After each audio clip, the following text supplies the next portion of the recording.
18 മാസം പ്രായമുള്ള കുഞ്ഞിനെ 17 വയസ്സുകാരനായ യവൻ ലൈംഗികമായി പീഡിപ്പിച്ച് കൊന്നുകളഞ്ഞു.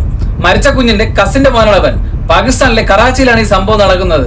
1.5 മാസം കൊണ്ട് യവൻ ഈ വീട്ടിൽ വന്നു പോകുമായിരുന്നു. കുഞ്ഞ് മരിച്ച ദിവസം കുഞ്ഞിന് മിഠായി മേടിച്ചു കൊടുക്കാന്ന് പറഞ്ഞിട്ടാണ് കുഞ്ഞിനെ അവിടെ നിന്ന് എടുത്തോണ്ട് പോകുന്നത്. ഒരു 25 മിനിറ്റിന് ശേഷം ചെറിയമ്മയെ ഏൽപ്പിച്ചിട്ട് യവൻ അവിടെ നിന്ന് കടന്നു കളഞ്ഞു. ആ സമയത്ത് കുഞ്ഞിന് ബോധമുണ്ടായിരുന്നില്ല. ഇത്രയും വലിയൊരു ക്രൂരകൃത്യം ഒറ്റയ്ക്കല്ല ചെയ്തത്, കൂടെ 2 പേരും ഉണ്ടായിരുന്നു. ഇച്ചിരി സമയം കഴിഞ്ഞപ്പോഴത്തേക്കും കുഞ്ഞ് ഒമിറ്റ് ചെയ്തു.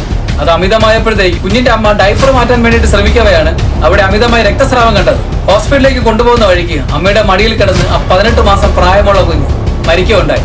ഇത്രയും ചെറിയ കുഞ്ഞിനോട് പോലും ഇത്രയും വലിയൊരു ക്രൂരത കാണിക്കാൻ മനുഷ്യന് എങ്ങനെ കഴിയുന്നു? കേരളത്തിലും കുട്ടികൾക്ക് നേരെയുള്ള കൊലപാതകങ്ങളും പീഡനങ്ങളും വാർത്തയാകുന്നുണ്ട്. ഓരോരോ സംഭവത്തിന് ശേഷം നമ്മൾ പ്രതിഷേധിക്കുന്നു, ചർച്ചയാകുന്നു, കുറച്ചു ദിവസം കഴിഞ്ഞ് മറന്നുപോകുന്നു. പക്ഷെ ഒരു കാര്യം നിങ്ങൾ മറക്കരുത്, ഒരു കുട്ടി ഇരയാകുമ്പോൾ നഷ്ടപ്പെടുന്നത് ഒരു സമൂഹത്തിന്റെ സുരക്ഷത്തെ കുറിച്ചുള്ള വിശ്വാസം കൂടെയാണ്. കുട്ടി എവിടെയായിരുന്നു, ആരോടൊപ്പമായിരുന്നു, എന്തുകൊണ്ട് മാതാപിതാക്കൾ ശ്രദ്ധിച്ചില്ല എന്നല്ല നിങ്ങൾ ചോദിക്കേണ്ടത്.